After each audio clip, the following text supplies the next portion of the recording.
Welcome to our channel. నేను మీ అవని. మనం కథలోకి వెళ్ళిపోయే ముందు మన ఛానల్ని తప్పకుండా సబ్స్క్రైబ్ చేసుకోండి. అలాగే లైక్ చేయండి. తప్పకుండా షేర్ చేయండి. కథ ఎలా ఉందో వినేసి వెళ్ళిపోకుండా కామెంట్ చేయండి. ఈ కథ అన్ని కథల్లా కాదు. ఇది చాలామంది జీవితాల్లో జరిగిన కథ. నాకు తెలిసిన ఒక అక్క చెప్పిన అసలైన నిజమైన ప్రేమ కథ. ఉండిపోరాదే అనుకోకుండా మొదలైన ప్రేమ కథ. మీ ఫోన్కి ఒక తెలియని నెంబర్ నుంచి కాల్ వస్తుంది. మీరు లిఫ్ట్ చేస్తారు. ఆ కాల్ ఒకరోజు 2 రోజులు కాదు, ప్రతిరోజు వస్తుంది. మెల్లగా ఆ తెలియని వ్యక్తి మీ జీవితంలో ఒక భాగమైపోతాడు. కానీ అది మీకు తెలిసేలోపు ఒకరోజు అకస్మాత్తుగా అతను కనిపించకుండా పోతాడు. ఇది ఒక అమ్మాయి కథ. ఒక ఫోన్ కాల్తో మొదలైన ప్రేమ కథ. అది ఒక చిన్న ఊరు. తన పేరు నందిత. తనే మన కథలో హీరోయిన్. నందితకు పేరెంట్స్ ఎవ్వరూ లేరు. తను చిన్నప్పటి నుంచి అనాథాశ్రమంలోనే పెరిగింది. చదువుకున్నదంతా ఆశ్రమం నుంచి ఎవరో ఒకరు సహాయం చేస్తూ నెట్టుకొచ్చేసింది. ఆమె ఎవరితో అయినా మాట్లాడాలి అంటే ఎక్కడ వాళ్ళు అతి చనువు తీసుకొని తనను మోసం చేస్తారేమో అనే ఆమె భయం. అందుకే ఎవరిని దగ్గరికి రానివ్వదు. తను కూడా ఎవరితో మాట్లాడేది కాదు. బాగా చదువుకుంది. అక్కడే ఒక చిన్న స్కూల్లో పనిచేస్తూ ఉంది. తనకు సరిపడ్డ జీతం. కానీ ఆమె జీవితంలో మాత్రం ఎవరూ లేరు. చాలా ఒంటరిది. ఆమె చాలా సింపుల్. పెద్దగా ఫ్రెండ్స్ లేరు తనకు. ఆమెకి ఒక అలవాటు ఉండేది. ప్రతిరోజు రాత్రి 11 గంటలకు టెర్రస్ పైకి వెళ్ళి ఫోన్లో పాటలు వింటూ ఆకాశం వైపు చూస్తూ కూర్చోవడం తనకు అలవాటు. అది ఆమెకు చాలా ఇష్టమైంది. తనతో మాట్లాడడానికి ఎవరూ లేరు కాబట్టి ఆకాశంలో చందమామను చూసి తన బాధ, కోపం, భయం అన్నీ చెప్పుకునేది. అలా సమయం గడిచిపోతూ ఉండగా అనుకోకుండా ఆ రోజు ఆమెకు ఒక కాల్ వచ్చింది. అప్పుడు నందిత టెర్రస్ మీద కూర్చొని ఉంది. ఆమె ఫోన్ రింగ్ అయింది. మళ్ళీ ఆమె ఫోన్ వైపు చూస్తూ, ఈ టైంలో ఎవరు?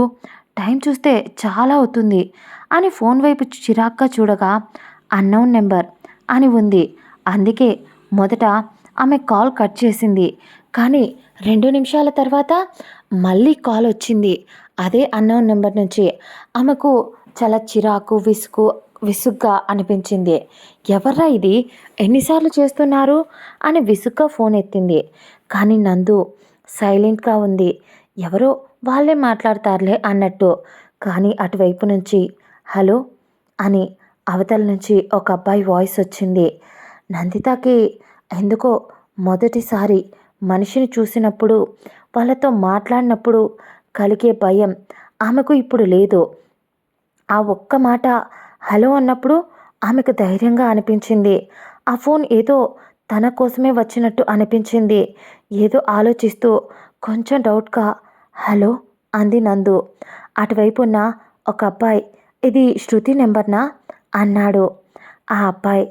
కానీ నందిత ఒక్క క్షణం ఎందుకో ఆమె మనసుకు అది తన కోసం కాదు అని తెలియగానే, అయినా నాలాంటి అనాథ కోసం ఎవరు ఫోన్ చేస్తారు అని కొంచెం చిరాకు వచ్చినా అది ఆ ఫోన్లో ఉన్న వ్యక్తి ముందు చూపించకూడదు అని అనుకుంది నందిత.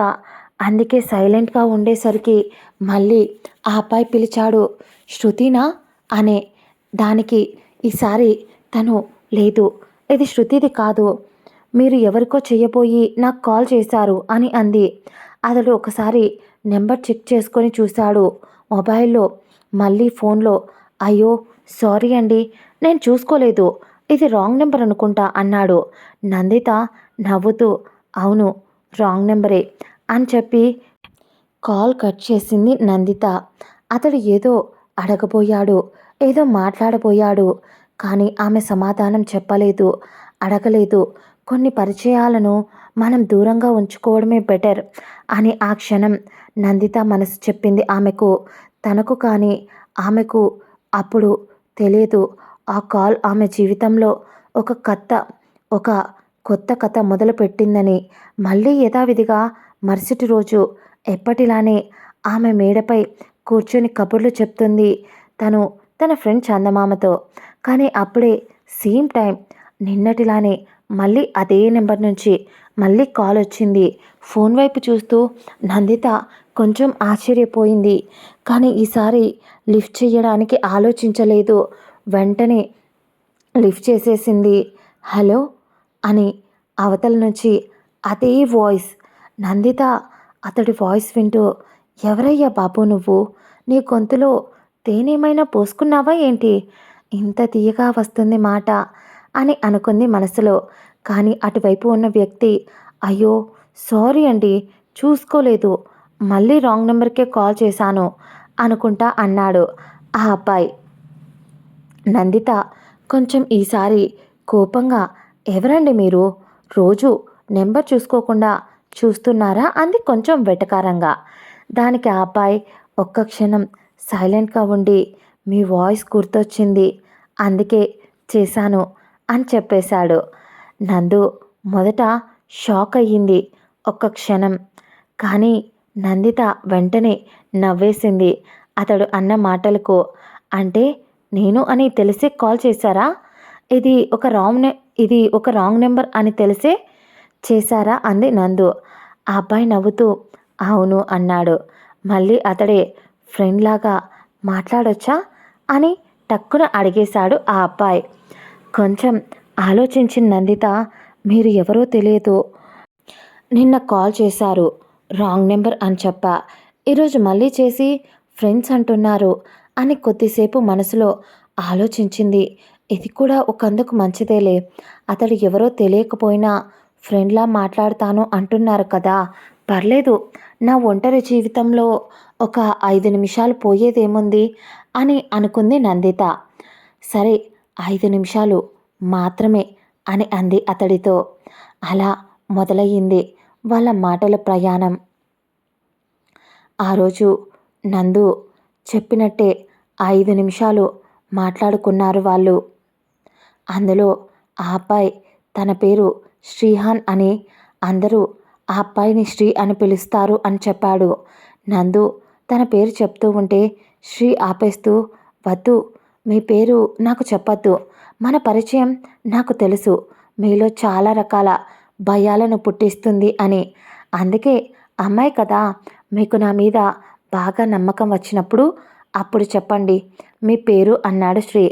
అతడు అలా మాట్లాడుతూ అతడి మాటలు నచ్చేయడం మొదలయ్యింది నందుకి. మరుసటి రోజు 15 నిమిషాలు మాట్లాడుకున్నారు. ఆ తర్వాత సమయం, వాళ్ళ పరిచయం రెండూ పెరిగాయి. వాళ్ళు ఎన్నో విషయాలు మాట్లాడేవాళ్ళు. జీవితం, కలలు, ఆశలు, కోరికలు, చిన్న చిన్న సంతోషాలు, అన్నింటి గురించి. కానీ ఒక విషయం మాత్రం విచిత్రంగా ఉండేది. వాళ్ళు ఒకరిని ఒకరు ఎప్పుడు చూసుకోవాలి అనుకోలేదు. కానీ నందిత అప్పుడప్పుడు అడిగేది, సరే నా ఫోటో నేను పెడతాను అని అంటున్నా నువ్వేమో వద్దు, నువ్వు పెట్టద్దు అని నువ్వే చెప్పావు. అయినా అమ్మాయిని నా సేఫ్టీ చూసుకోమని నువ్వే నాకు జాగ్రత్తలు చెప్తున్నావు. మరి తమరు ఎందుకు తమరి ఫేస్ చూపించడం లేదు? మీరు అబ్బాయే కదా, చెప్పరా అని అంది నందు. ఆ అబ్బాయి నవ్వుతూ ఒకే ఒక్క మాట చెప్పేవాడు, ఒకరోజు నీ ముందు నిలబడతాను కదా, ఆ రోజు నువ్వు నన్ను చూసే మొదటి క్షణం, నీ కళ్ళలో ఆ ఫీల్ నేను మిస్ అవ్వాలి అనుకోలేదు నందు అన్నాడు శ్రీ. దాంతో నందు ఇంకేమనకుండా సైలెంట్ అయిపోయేది. అలా వాళ్ళు ఫోన్ మాట్లాడుతూ సంవత్సరం అయిపోయింది. ఇద్దరి మధ్య ఒక చనువు ఏర్పడింది. ఎంత అంటే ఆమె ప్రతి ఒక్క విషయం అతనికి చెప్పేది. ఉదయం లేచిన దగ్గర నుంచి పడుకునేదాకా. అతను కూడా అంతే. ఒకప్పుడు పేరు కూడా చెప్పడానికి ఆలోచించింది. కానీ ఇప్పుడు ప్రతి ఒక్కటి చెప్పడం మొదలుపెట్టింది. ఆమెకి ఏదైనా ఇబ్బందిగా ఉంటే, ఏదైనా బాధగా ఉంటే ఎలా తెలిసిపోతుందో వెంటనే ఫోన్ చేస్తాడు. అలా అలా రోజులు గడిచిపోతూనే ఉన్నాయి. ఈ మధ్యకాలంలో ఇంకో కొత్త అలవాటు కూడా వచ్చేసింది ఇద్దరికి. అతనిపై అలుగుతుంది, అతన్ని తిడుతుంది, దగ్గరగా ఉంటే కొడుతుంది కూడా. అలా మంచి ఫ్రెండ్షిప్ ఇద్దరి మధ్య. ఒకరోజు ఆ అబ్బాయి అడిగాడు, "నువ్వు నన్ను నమ్ముతావా నందు?" నందు అని అడిగాడు. శ్రీ అలా అడగగానే నందుకి అర్థం కాలేదు. ఏమైంది శ్రీ? నేను నిన్ను నమ్ముతున్నా కాబట్టే అన్నీ నీకు చెప్తున్నా, నీతో మాట్లాడుతున్నా. ఇప్పుడు చెప్పు అని అంది. దాంతో శ్రీ ఒక్క క్షణం ఆలోచించి, అయితే మనిద్దరం ఒకసారి కలుద్దామా నందిత అని అడిగాడు. శ్రీ అలా అడిగేసరికి నందిత ఆమె చెవిలో శ్రీ అడిగినదే పదే పదే వినిపించింది. గుండె ఒక్కసారిగా వేగంగా కొట్టుకుంటుంది. ఆమె కూడా చాలాసార్లు అనుకుంది, కానీ అతడికి చెప్తే తప్పుగా అనుకుంటాడేమో అని సైలెంట్గా అయిపోయింది నందిత. కానీ ఇప్పుడు అతడే అడుగుతున్నాడు కలుద్దామని. అందుకే మొదట కొంచెం బెట్టు చేసినట్టు ఆలోచిస్తున్నట్టు సైలెంట్గా ఉంది. కానీ కానీ చివరికి సరే అని చెప్పింది. అతడు ఫలానా రోజు కలుద్దాం అని చెప్పాడు. దాంతో నందు ఈరోజు మార్నింగ్ లేచి అతని కోసం ఇష్టంగా ఒక మంచి ఖాదీ కాటన్ శారీ కట్టుకొని రెడీ అయ్యింది. ఆ తర్వాత అతడు చెప్పిన ప్లేస్ దగ్గరికి బయలుదేరింది. ఒక పార్క్ దగ్గర కలవాలి అని ఇద్దరు ఫిక్స్ చేసుకున్నారు. ఇద్దరు నందిత నందితకి టెన్షన్‌గా, భయంగా ఉంది. మొదటిసారి అతన్ని కలుస్తున్నా, అతనికి నేను నచ్చుతానా? అతడు నన్ను చూసి ఎలా ఫీల్ అవుతాడు? ఇంతకీ అతడు ఎలా ఉంటాడు?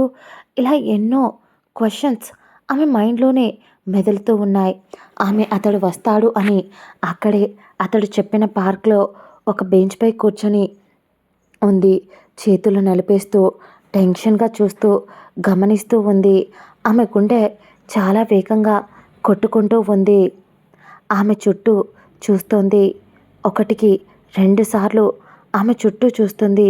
ఎవరైనా వచ్చి ఆమెను పిలుస్తారేమో అని. అతడే శ్రీ అయి ఉంటాడు అని అలా ఆలోచనలో మునిగిపోయి ఉంది తను. కానీ 10 నిమిషాలు చూసింది, 30 నిమిషాలు చూసింది, ఒక గంట చూసింది. అతను రాలేదు. ఏంటి, సార్ గారికి లేట్‌గా వచ్చే అలవాటు ఉందా? రానిచ్చి తప్పకుండా క్లాస్ పీకాలి. అమ్మాయిని ఇంతగా వెయిట్ చేయిస్తున్నాడు అని తిట్టుకుంది నందు. మళ్ళీ చాలాసేపు వెయిట్ చేయడంతో అతడికి కాల్ చేసింది. కానీ ఎన్నిసార్లు చేసినా కూడా ఒక్కటే సమాధానం, స్విచ్ ఆఫ్ అని వచ్చింది. ఒక్క క్షణం నందితకి మైండ్ పనిచేయడం లేదు. ఎన్ని రోజులు ఎంత సంతోషంగా అతనితో మాట్లాడుతూ ఫోన్లోనే అల్లరి చేస్తూ ఆమె బాధలు అన్నీ చెప్పుకోవడం. ఇది గుర్తు వచ్చి మళ్ళీ ఒకరిని ఈజీగా నమ్మి మోసపోయానా అని అనుకోగానే, లేదు శ్రీ అలాంటి వాడు కాదు, మంచివాడు, ఏదో పని ఉందనుకుంటా అని తన తనే కాల్ చేస్తాడులే అనుకుంటూ బాధపడుతూనే ఇంటికి వెళ్ళిపోయింది. కానీ ఇంటికి వెళ్ళి నైట్ అంతా అలాగే ఏం తినకుండా ఫోన్ వైపు చూస్తూ ఉంది. కానీ తనకు శ్రీ నుంచి ఎలాంటి కాల్ కానీ మెసేజ్ కానీ రాలేదు. తిరిగి చేస్తే స్విచ్ ఆఫ్ అని వస్తుంది. రెండో రోజు కూడా అదే సమాధానం వచ్చింది. కానీ మూడో రోజు నందిత ఫోన్కి ఒక మెసేజ్ వచ్చింది. నందిత, నన్ను క్షమించు అని ఉంది. ఆ మెసేజ్లో ఆమె గుండె వేగంగా కొట్టుకోవడం మొదలుపెట్టింది. వెంటనే దాన్ని పూర్తిగా ఓపెన్ చేసి చూసింది.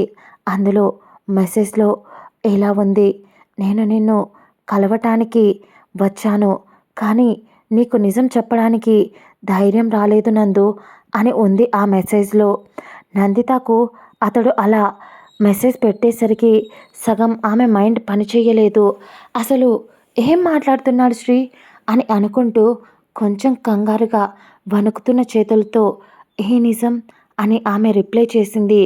కొద్దిసేపటికి మరో మెసేజ్ వచ్చింది. నేను నిన్ను చాలా ప్రేమించాను నందిత అని సమాధానం ఇచ్చాడు. నందు సంతోషపడుతూ నిజంగా చిరునవ్వుతో, నిజంగానా? అయితే అతడు కూడా నన్ను ఇష్టపడుతున్నాడా అని సంతోషపడి తిరిగి మెసేజ్ చేయబోయింది. కానీ అంతలోపే ఇంకో మెసేజ్ వచ్చింది. కానీ నేను నీకు సరిపడే మనిషిని కాదు నందు అని ఉంది దాంట్లో. ఆ మెసేజ్లో ఒక్క క్షణం పిచ్చి లేచింది ఆమెకు. వెంటనే కాల్ చేసింది. కానీ వెంటనే స్విచ్ ఆఫ్ అని వచ్చింది. ఆమెకు మైండ్ పని చేయలేదు. పిచ్చిదానిలా గట్టిగా ఆ గదిలో కేకలు పెడుతూ, ఎవర్రా నువ్వు? నేను నిన్ను నా లైఫ్‌లోకి రమ్మని చెప్పానా? ఎందుకొచ్చావురా? ఎందుకు హోప్స్ ఎందుకు హోప్స్ పెంచావు? నా లైఫ్ నేను హ్యాపీగానే బ్రతుకుతున్నా. ఎవడూ నాకు ఇంత దగ్గరగా వచ్చిన వాళ్ళు లేరు. కానీ నువ్వు ఫోన్‌లోనే నాకు ఒక ప్రపంచాన్ని పరిచయం చేశావు. కానీ ఇలా అని అంటూ పిచ్చిదానిలా ఏడవడం, అరవడం అన్నీ చేసింది. అలా ఎన్ని రోజులు ఉండిపోయిందో ఆమెకే తెలియదు. కానీ మెల్లమెల్లగా అతడు ఆమెను పూర్తిగా మర్చిపోయాడు అని ఆమె కూడా ఈ ప్రపంచంలో ఎవ్వరికీ నేను అక్కర్లేదు. అలాంటప్పుడు ఒకరి కోసం నేనెందుకు బాధపడాలి అని అనుకుంటూనే చాలా మొండిగా తయారైపోయింది. ఏడుస్తుంది. అయినా వర్క్ వెళ్తుంది. ఏదో తింటున్నాను అంటే తింటున్నా అన్నట్టు ఉండి మొహంలో ఇదివరకు ఉన్న చిరునవ్వు కూడా మాయమైపోయింది. తనకలా కాలం గడిచిపోతూ వచ్చింది. ఆ తర్వాత కూడా ఒక్కొక్కసారి అందుకే గుండెల్లో ఎక్కువగా బాధ కలిగినప్పుడు ఎందుకో ఒక చిన్న దిగులు, ఒక చిన్న హోప్, దాంతోనే అతడికి కాల్ చేసేది. ఎంత కోపమున్నా కానీ ఆ నెంబర్ మళ్ళీ ఎప్పుడూ పనిచేయలేదు. అలా తన జీవితంలో తను అన్నీ కోల్పోయి ఒంటరిలా మిగిలిపోయిన తనకు అనుకోకుండా ఒకరోజు నాకు నువ్వు, నీకు నేను మాత్రమే మిగిలాం చందమామ. నీకు నా మీద కోపం వచ్చి ఉంటుంది కదా! వాడు ఎవడో తెలియదు. ఫోన్ చేయగానే వాడితో మాట్లాడుతూ ఉన్నా. అందుకే నీకు నా మీద కోపం ఉండి ఉంటుంది. అయినా నాకు అర్థమైపోయింది. నాకు ఎప్పటికీ తోడుగా ఉండేది మీరు మాత్రమే అని ఏడుస్తూ అలాగే మేడపై ఒంటరిగా కూర్చొని ఉంది. కొన్ని నెలల తర్వాత కొంచెం కోలుకుంది ఆమె. ఆ తర్వాత నందిత ఒకరోజు ఇల్లు సర్దుతూ ఉన్నప్పుడు తనకు ఒక రోజు న్యూస్ పేపర్ చదవడం అలవాటు కాబట్టి చాలా న్యూస్ పేపర్స్ ఇంట్లో ఉండిపోయాయి. అవి అన్నీ క్లీన్ చేసి బయట పడేద్దాం అని చూస్తూ ఉంటే ఎప్పుడో న్యూస్ పేపర్ అది ఒకటి తన చెయ్యి జారి కింద పడింది. ఆమె మళ్ళీ వాటన్నింటినీ సర్దుతూ ఉండగా ఒక్కసారిగా ఆమె చూపు ఒక పేపర్పై ఆగిపోయింది. అందులో ఇలా ఉంది: ఒక పెద్ద రోడ్ యాక్సిడెంట్. ఆ ప్రమాదంలో చనిపోయిన వాళ్ళ లిస్ట్ చూపిస్తున్నారు. అందులో ఒక ఫోటో. అది చూసి నందిత షాక్ అయిపోయింది. అది ఆ అబ్బాయి ఫోటో. ఆమెకు ఎలా తెలుసు అనా? ఎందుకంటే ఆ ఫోటో కింద ఒక లైన్ ఉంది. ఆ అబ్బాయి ఫోన్లో చివరిగా మాట్లాడిన నెంబర్ ఇది. ఈ నెంబర్ అది నందిత నెంబర్. అంటే ఆ రోజు అతను పార్క్కి వస్తూ యాక్సిడెంట్ అయిందా శ్రీకి అని ఏదో ఆలోచిస్తున్న నందితకు తనకు తట్టింది ఏంటి అంటే అతను నందితను కలవడానికి వస్తూ చివరిసారి మాట్లాడిన వ్యక్తి నందితానే అని ఆమెకు గుర్తొచ్చింది. వెంటనే నేలపై కూలబడి గట్టిగా ఏడవడం మొదలుపెట్టింది. ఒకవేళ నేను నీ లైఫ్లోకి రాకపోతే నువ్వు బ్రతుకుండేవాడివి కదా! ఎందుకు వచ్చావురా నా లైఫ్లోకి అని అంటూ ఏడుస్తూ, దేవుడనేవాడే లేడు. నా ప్రేమని నాకు దూరం చేశాడు. నాకు తెలుసు నేను ప్రేమిస్తున్నట్టు అతనికి చెప్పలేదు. కానీ ప్రేమ చెప్తేనే అది ప్రేమ అవ్వదు కదా! మనం చేసే పనులు, మనం మాట్లాడే మాటలు అన్నీ ప్రేమతోనే ముడిపడి ఉంటాయి. నాకు సంతోషాన్ని ఇచ్చినట్టే ఇచ్చి దూరం చేశావు అని గట్టిగా నిందిస్తూ ఏడుస్తూ ఉంది నందు. నాకు తెలుసు ఈ స్టోరీకి సాడ్ ఎండింగ్ ఇచ్చేశానని. కానీ ఈ కథ నాకు తెలిసినంత వరకు ఇది ఒక చోట నిజంగానే జరిగింది. అందుకని దీన్ని ఎలా అయితే జరిగిందో అలానే అప్లోడ్ చేస్తున్నా. నందుకి నిజానికి ఫ్యామిలీ ఉంది. నేను చెప్పిన నందు క్యారెక్టర్లో అమ్మాయి పేరు వేరు. కానీ ఈ అమ్మాయి పేరు నందు అని మార్చి పెట్టాను. కారణం తన ప్రైవసీ. తన గురించి ఇక్కడ నేను చెప్పాలి అనుకోవడం లేదు. తను నాకు దీని గురించి చెప్పినప్పుడు నాకు చాలా బాధేసింది. నిజంగా ఇంతగా ప్రేమిస్తారో ఒకరిని అని యూట్యూబ్లో, ఇన్స్టాగ్రామ్లో చాలామంది లవ్ అంటే అది ఇది అంటూ పిచ్చి పిచ్చిగా కామెంట్స్ చేస్తూ ఉంటారు. కానీ ఒకరి కోసం ఒకరు అన్నట్టు బ్రతకడమే. వాళ్ళని మనం ఇష్టపడితే ప్రాణం పోయినా వాళ్ళని మర్చిపోలేం. నాకు తెలిసి ఈ కథ నచ్చకపోవచ్చు చాలామందికి. లేదు, మీకు నాకు తెలుసు, నాకు తెలీదు, కానీ నందు కోరుకున్నట్టు కొన్ని ప్రేమలు మనం కలిసే ముందు మొదలవుతాయి, మనం కలిసే ముందే ముగిసిపోతాయి. కానీ ఆ వాయిస్ మాత్రం జీవితాంతం మనసులో అలాగే ఉండిపోతుంది. నాకు తెలుసు మీకు చాలా డౌట్లు వస్తాయి అని. ఆ అబ్బాయి చనిపోతే మెసేజ్ ఎవరు పెట్టారు అనే కదా. ఆ అబ్బాయి ఫ్రెండ్. అతడు చనిపోతూ కూడా ఆమె గురించి ఆలోచించి చనిపోయాడు. దాంతో ఆఖరి క్షణాల్లో తన ఫ్రెండ్ని అడిగిన కోరిక, నేను కనుక తిరిగి రాకపోతే ఆమె మనసులో నా స్థానం లేకుండా చెయ్యి అని అడిగిన కోరిక. నేను ఇందులో చాలా సీన్స్ని మార్చి రాశాను. మీకు డౌట్గా ఉండొచ్చు. ప్లీజ్ కథ నచ్చితే లైక్ కొట్టండి, అలాగే కామెంట్ చేయండి కథ ఎలా ఉందో. అలాగే మీకు తెలిసిన ఎవరైనా ప్రేమ కథలు ఉన్నా చెప్తే నేను మన ఛానల్లో అప్లోడ్ చేస్తా. బాయ్, మళ్ళీ నెక్స్ట్ ఎపిసోడ్లో కలుసుకుందాం. ఈరోజు ముఖ్యంగా డాన్ బావతో లవ్ రాకపోవచ్చు, ఎందుకంటే వేరే పని మీద ఊరికి వెళ్తున్నా.